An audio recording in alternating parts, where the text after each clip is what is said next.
সাহাবীকে জিজ্ঞেস করলেন, মাসমুক, নাম কি? বলে, আমার নাম হচ্ছে হাজান। হাজান মানে দুশ্চিন্তা, অ্যাংজাইটি, মানে যে সবসময় টেনশন করে। আল্লাহ রাসূল সাল্লাল্লাহু আলাইহি ওয়াসাল্লাম বলেন, এটা একটা নাম হলো মিয়া? টেনশন কি কারো নাম হয়?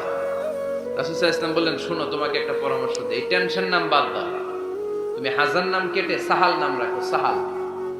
এখন হাজান বলে, আমি ছোট্টবেলা থেকে সবাই আমারে চেনে হাজান নামে, এখন আমার নাম যে সাহাল, এটা আবার ঘোষণা দিতে হবে, দরকার নেই, আমার হাজান আছে, এটাই ভালো, টেনশন সমস্যা নেই।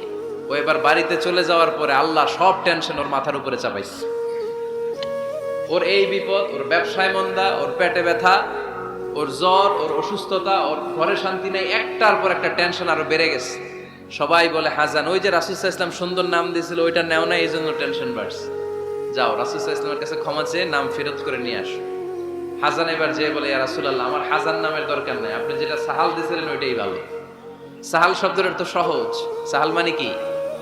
ওই সাহাল রাদিয়াল্লাহু তাআলা আনহু বলে, আমি রাসূল সাল্লাল্লাহু আলাইহি ওয়াসাল্লামের কাছে ক্ষমা চেয়ে ওনার দেয়া নাম নিয়ে আসলাম, সাহাল। তারপর থেকে সবাই আমাকে ডাকে সাহাল। সাহাল মানে সহজ।